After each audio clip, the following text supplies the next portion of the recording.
All right, welcome back to the Boomer Backfield. Today, we are going over 6 reasons to bet on the Oklahoma Sooners and 6 reasons to bet against them in 2025. Somebody out there is going to really eat this up. I already know some guys at Sportsbet that are going to eat this up, so I'm excited for this. Don't sports bet, guys. Let's go ahead and start it off. Who's got a pick? I got us. Okay. Kylan, jump So in for my, reason number 1. My pick, number 1. Hmm. It's going to be, I'm praying, there should be some type of motivation and, a little revenge tour, as the young people call it, for this team after getting, kind of dog walk last year in the SEC. Everyone said we're SEC ready, and we were proved terribly wrong week after week. So, I know there's a lot of guys that left, hit the portal, but if you were on this team last year and, for, me and I know a lot of other people out there that hate losing, like after you lose and you get to play those same teams, there's like a whole different mentality that you come with, because you're like, dude, I just got spanked and now I get round 2. So if they don't come out there with some fire, at least I think they will, and BV will get them ready to go and hyped up. So I think that's a valid enough reason to hammer the Sooners. Yeah, Let's let's go. That's fair. Reason number 2. Or go ahead. My fault. I was going to say, I think the round robin schedule that we're doing with the SEC, where you play a team away and then home, is like really beneficial for us, because like I think of us as a team that's just really good at coming back. Like against Missouri, like I just don't think we lose to Missouri twice in a row, or Ole Miss twice in a row. I feel like that mindset of we lost to them just helps us so much. Helps us out in our case a lot. Helps bad teams because we lost a lot of those games. So Yeah, that's facts. Reason number 2 to bet on the Sooners. Major upgrade at the quarterback position. Major upgrade. Quarterback play is just much better. Like we talked about before, we win probably a few more games if you just have better games at quarterback. Maybe beat South Carolina. Definitely beat Mizzou. You can probably throw in, I would even argue, Tennessee in there. And Ole Miss, maybe. There's a few games that you can talk about that. If you just have a decent you don't even have to be a star. Just be decent. We win those games. I think the quarterback situation was the difference between our season 6-7, or going 9-3, and potentially being in conversation for the playoff. So quarterback play is much better. John Mateer, I think, is going to be insane. Personally, I think he's going to be so good. There's been some doubts about him playing in the SEC and what he did in the Pac-12, but you can kind of just see it. Like you just know he's got it, and that matters. That matters a lot more than who he's played or how he's done in the past. I think he's going to be really good. And I think he is going to be the reason we win a lot of games. Last year, I felt like the defense was the reason we won some games. I think we're going to see a lot more of, it was because we have a good quarterback that we won this game. So I'm excited for the quarterback play this year. Yeah, I agree. It doesn't have to be great. That's the thing. It can be good, like you said. Like John Mateer could be phenomenal, but like doesn't have to be. It's a big step up if he doesn't. Like if he just plays good, if he doesn't drop the ball randomly behind the line of scrimmage, then we're moving up in the world. So I can agree with that. Yeah. Thanks. All right, one of my reasons to bet on the Oklahoma Sooners is and it really comes from the one interview from Bill Bedenbaugh of just him talking about John Mateer being in the O-line room, doing film with them, talking about some of the freshmen that are stepping up, talking about, and then you hear from guys like R. Mason Thomas, like, this O-line is really good. We're out here competing with the best. And I'm like, all right, this praise was not here last year. Last year, it was like the preseason talk about the O-line was like, yeah, we're like, nobody was confident in it at all. But this year it seems to be like definitely a step up on O-line.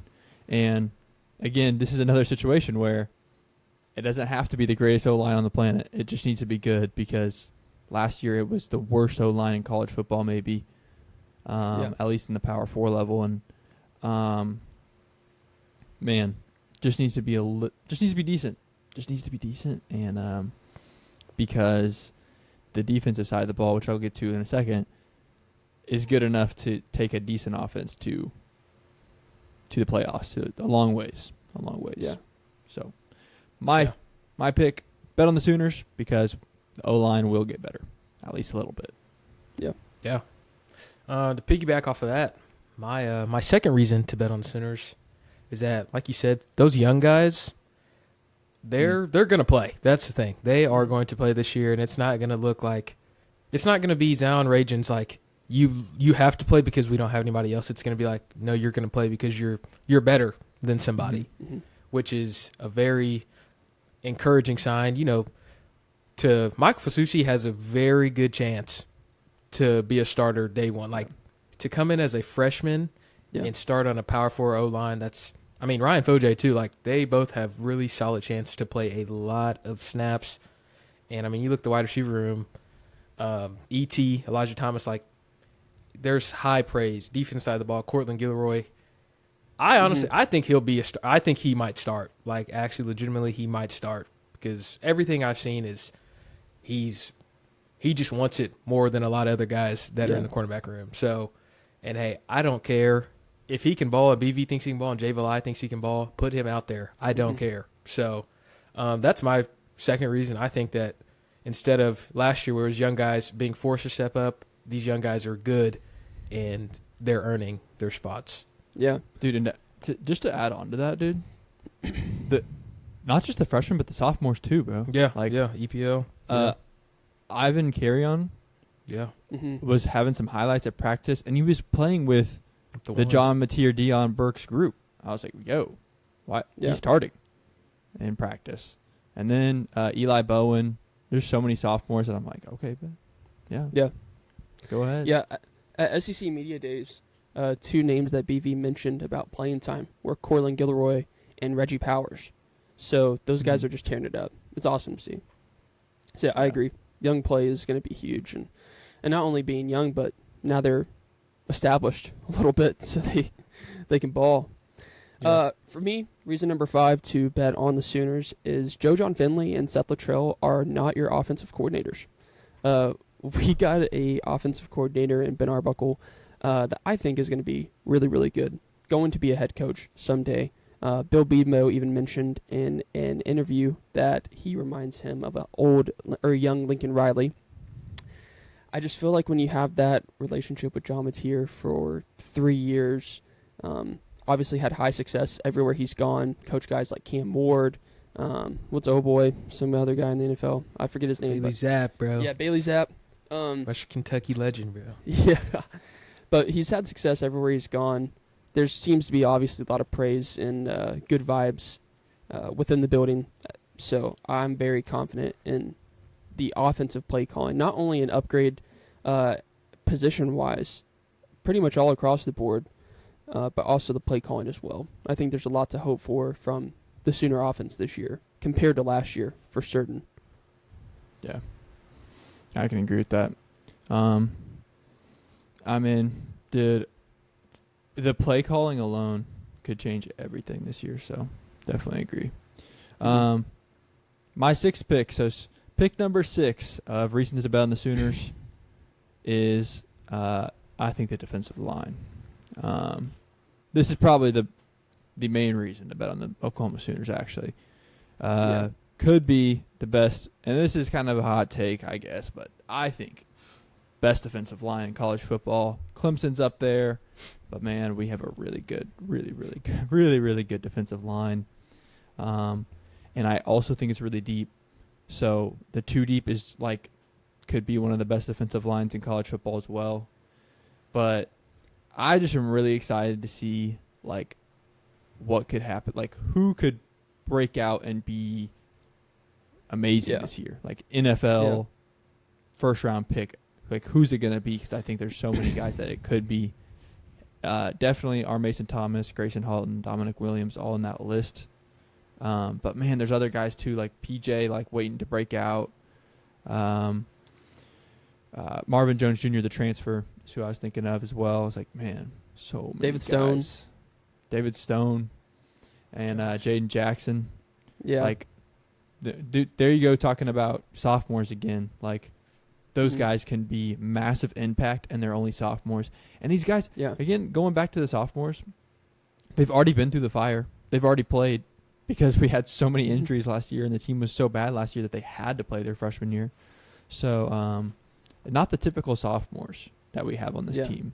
A lot of team sophomores have never played a down of football or have only played trash time, whereas our sophomores had to go out in the fourth quarter versus Missouri and figure something out, or have beat Alabama already. So Mhm. we have a very different group of sophomores. But defensive line, man, that's my reason to bet on the Sooners. Golly, it's a It's good insane. I mean, you're Now it's talking our about favorite having time. 5 stars. Oh, I'm Go sorry. ahead. I was saying, you're talking about having 5 stars at the 2 position. Like, Literally. what other Yeah. school has that other than maybe Bama or Georgia? You know, Clemson. We're really Yeah. deep. So, sorry, Which is Cam. crazy. Like, you're talking about Jaden Jackson's a freshman All-American. Like, and there's a chance that he does not start this year. There is a Yeah. solid chance that, Yeah. a very good chance. As of right now, like, he probably won't, which Yeah. is crazy. You'd figure a freshman All-American is just going to be like, oh, bro's going to be he's on track to be a Hall of Famer. But the fact that he's going to, like, have to take the back seat Mhm. is like, wow. Teams should see that and be like, oh, boy. Yeah. Who's better than him? Yeah. And so, Yeah. I mean, it's going to be interesting. So I think that D-line is just going to be silly, bro. But, dude, now it's time for our favorite scene, our favorite act. Being negative, the most negative OU podcast there is, guys. We're going to talk about reasons not to bet. And why am I more excited for this, dude? I'm so why could this last way longer than the hopefully, no, hopefully- it really could, bro. It could, but we're not negative, man. I'm a believer in the not. Oklahoma Sooners. That's what I'm saying, dude. Those reasons to bet on the Oklahoma Sooners, I think, are a lot more strong than the reasons that we're about to list about against the Oklahoma Sooners. Honestly, Yeah. Agreed. Yeah. Agreed. I agree. But My one,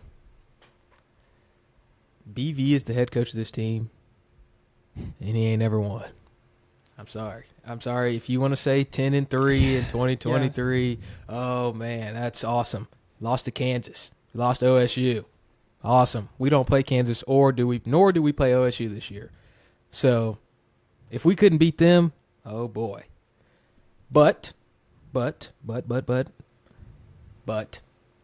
we weren't. Ted Roof was calling plays.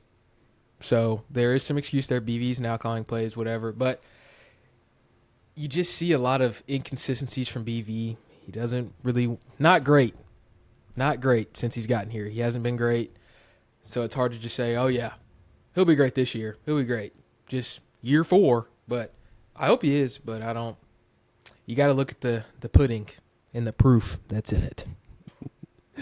Yeah, I mean, to build off your point, Josh Pate said something not that long ago talking about kind of that exact same thing. He's like, the fans at OU love BV so much. Like, he's such a culture guy, and we love him. We want him to succeed, but he's not succeeding. And that's kind of the issue that he was bringing up, is he was like, I hear a lot of OU fans talk about how they love BV and how they believe he's going to turn around. And he's like, you're going into year 4. Like, you haven't seen improvement. In fact, you've regressed in many ways. And so I'm really hoping that he can turn this thing around, because that's how I feel about BV. Like, I love BV. I think he's an amazing character coach, but the performance has been atrocious, especially at OU, at the standard that we have. So I'm hoping he does figure it out. But you're not the only – I guess what I'm saying is, like, we are not the only people to have that assumption. I mean, there's other major college football podcasts that have pointed that out too. And the podcasts are like, BV's going to turn around. He's done this. They're just blowing smoke up you to get you to view their stuff more. Because the truth is, the last 4 years, it's been really bad. And I hope that it gets better. And I think it will. I think, like you said, Colin, there are factors that you can point to each and every single year. Last year with the injuries. The year before that, you had Ted Roof. 2022, it's his first season. So it's like, you can have excuses, but at some point, it's like, this year there are no excuses, right? You're calling the plays. You have depth at your positions on the defense. You have experience. You have guys that are in their 4th year here. Your offense has got a tremendous upgrade. There really are no excuses this year. But being said, with that, going into reason number 2 to not bet on the Sooners is an excuse that I'm about to bring up. You had a tough schedule. If not, probably the hardest schedule in all of college football. Now, I've said this before, and I'll say it again. A lot of these teams that we're playing have lost a lot of their major guys, right? Tennessee lost Nico. Michigan lost pretty much their entire defense. Alabama is starting out with a new quarterback. Texas is going to be good. LSU is going to be good. Ole Miss lost their quarterback. Mizzou just sucks. So it's like these teams that were pretty good last year that beat us, they lost a lot of their guys. Now, obviously, teams that are going to be good that we're playing against, and this is where I'm talking about the tough schedule, LSU, Alabama, South Carolina, and Texas. And the reason why I say that is that you can win all the other games. You can win at Tennessee. You can beat Mizzou. You can beat Ole Miss. You can beat Texas, beat Michigan. If you don't win those games, you're not going to the playoff, right? That's 4 losses. We're not getting into the playoff with 8-4. And so you're basically in a situation where you are forced to either beat South Carolina and Bama on the road, one of those teams, or LSU at home, or Texas in the Cotton Bowl. And we got to win one of those 4 big games. At least, I would say we got to win one to even have a chance at the playoff. If you win 2, you're for sure in the playoff.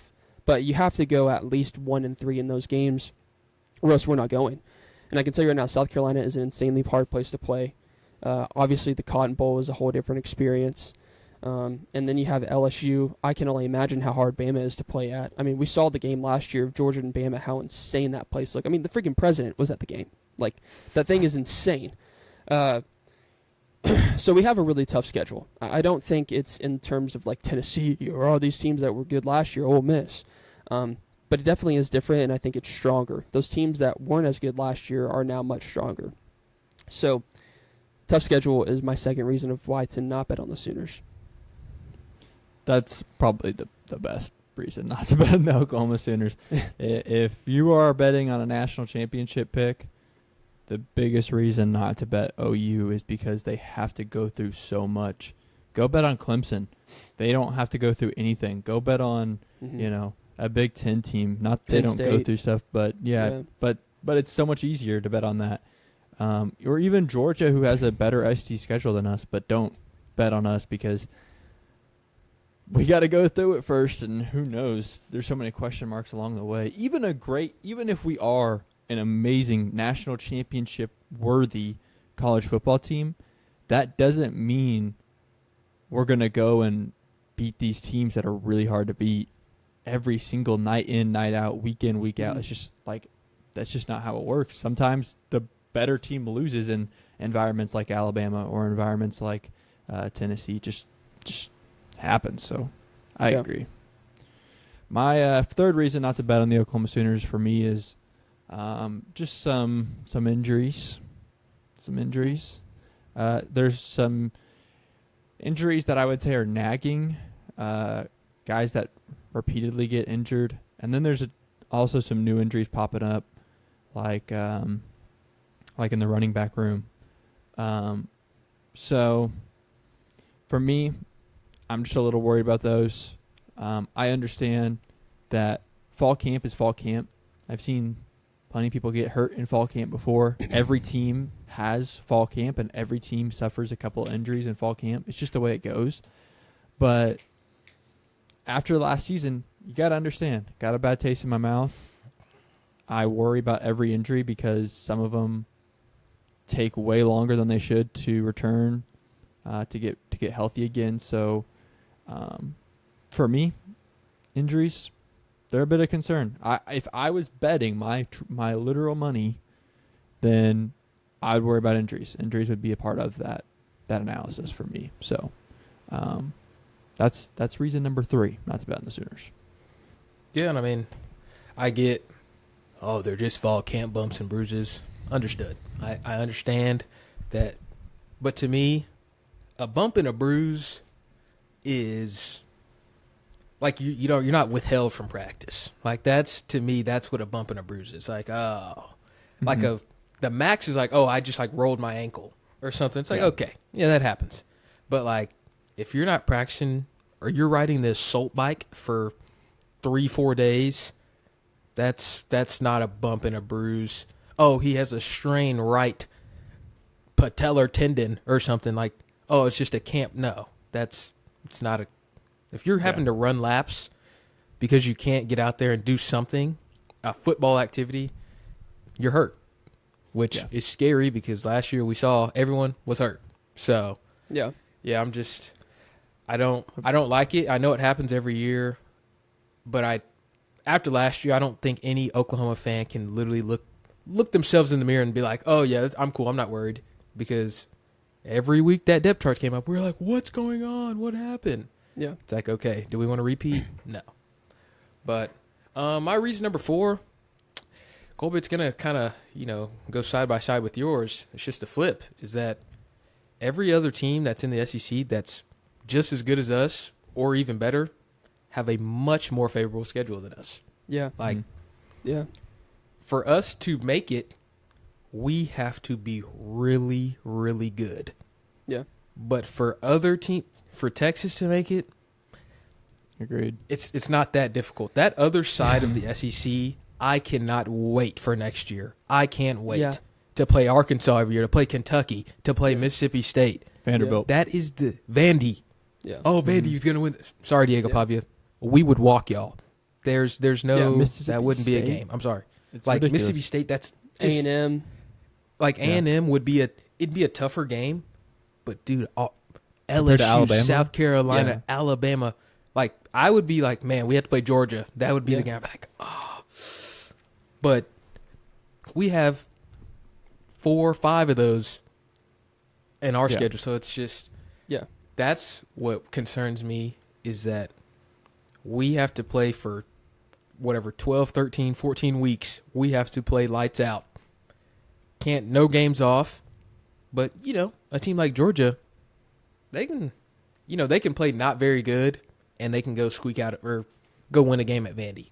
Yeah. Like that's not something that's absurd, but we're not going to play and go beat South Carolina. Yeah. That's just not going to happen. So that's my second reason not to bet on us, just because other teams that are on our same level or a little bit better, they have it way easier, to be honest. Yeah. And dude, do you remember in the Big 12 days of OU football when a team was coming up and you would say, we have the week off? Yes. Now, I know that towards the end of the Big 12 era, the parity got a little better, I would say, than it did in the past. Like, it used to be like we would just run through Kansas and run through who are the other teams that were? Oh, Iowa State. But then towards the end, especially in that Lincoln era, like Kansas State, Iowa State, Tech, they got actually like pretty good.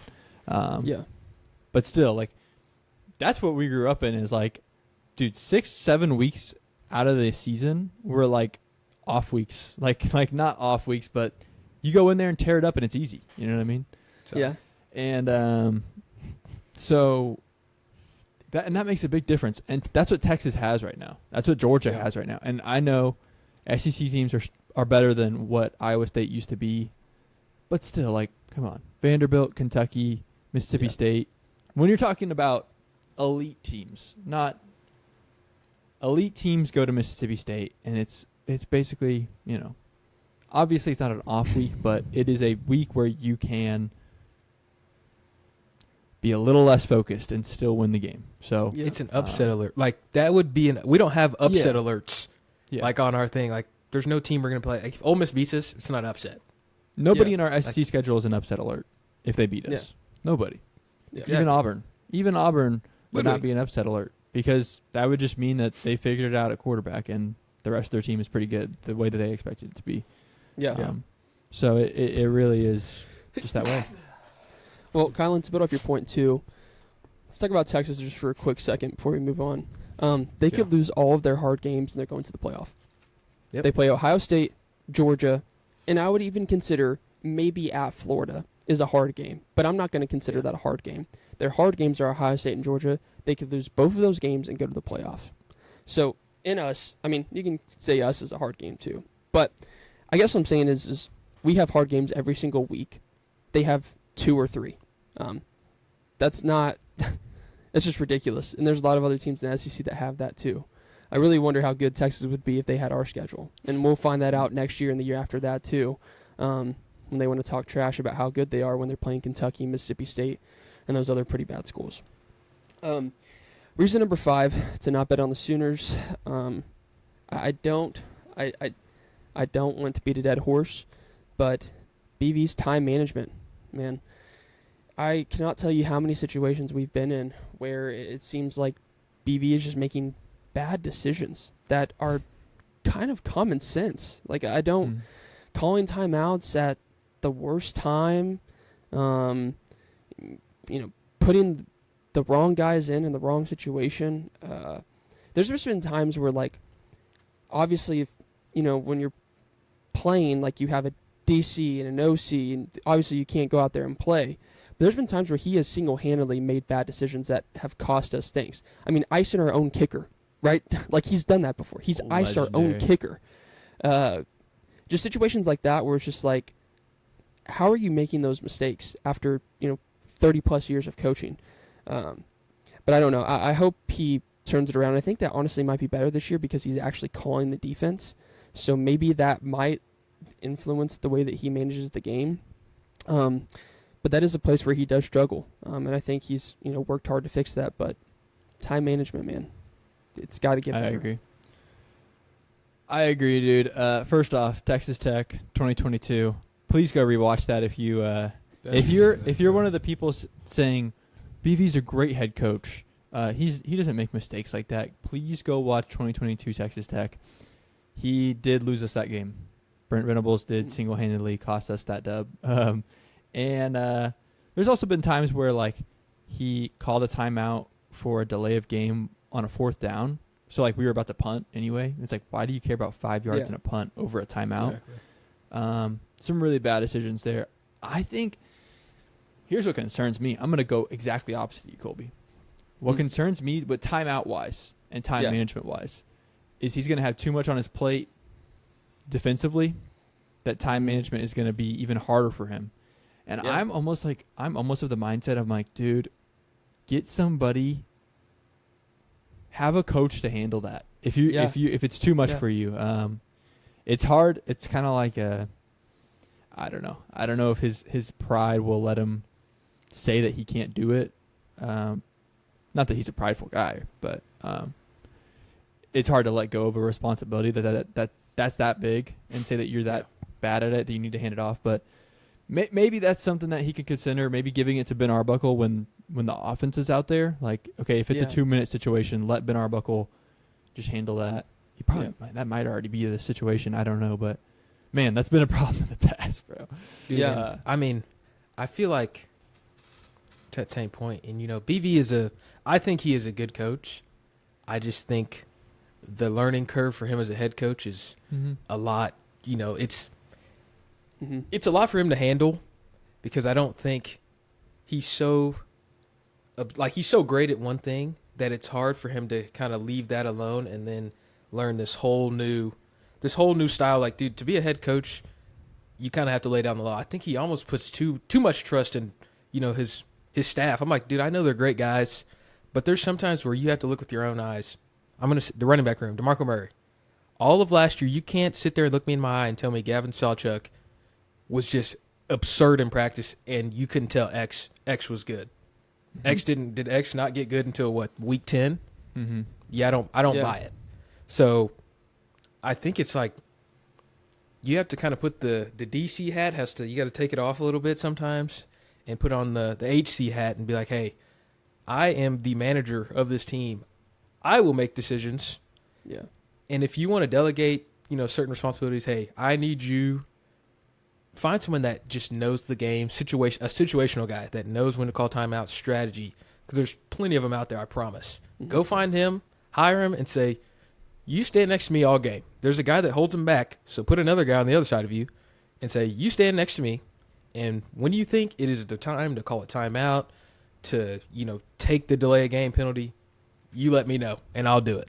Mhm. and I think your problem solved because I don't know how great of a multitasker he is, and I don't blame him. It's a lot of responsibility, but it's also costing us games. So do something. That's all I Yeah. have to say. And they need a better system set up. Yeah. A 2-man system might be nice, like where you just have like you have a fallback person of like, okay, if BV can't make the decision, fallback. I don't know. Yeah. Tough situation. If what I would prefer is that Brent Venables just kind of step it up there Just lock and in. get a little better at those situations, Mhm. for sure. Lastly, last reason not to bet on the Oklahoma Sooners, and to end it on a kind of positive note, honestly, because this situation has gotten a lot better in the past month, really, is the secondary on defense. At first, we did a podcast probably a month ago saying, like, listen, these starters are good, but who the heck is backing them up if, they have to take a seat? But honestly, like we were saying, Reggie Powers, Cortland Gilroy, dude, they're stepping up. So this situation is a lot better than I thought it was going to be. But still concerning in my opinion. Once you get past Eli Bowen, Gentry Williams, Peyton Bowen, Robert Spears-Jennings, you're getting into some more young guys and guys that are not as established. So I like more depth out there. Then again, I'm comparing it to the linebackers and the D-line, which have so much depth that it's just like unbelievable. So, but it'd be nice if we had a little bit more depth there. I think that could be a concern. I think we could be a team if the starters for some reason aren't playing that could give up explosive plays a lot if we don't figure that out. So hopefully that does get figured out. Hopefully those freshmen and those sophomores are as good as they're made out to be. Yeah. To back up the secondary claims, I could see a situation where if it's not deep enough, we just throw Kendall Daniels back in the safety again, where he played at OSU. Like, I could totally see a situation where we're like, all right, the secondary's struggling.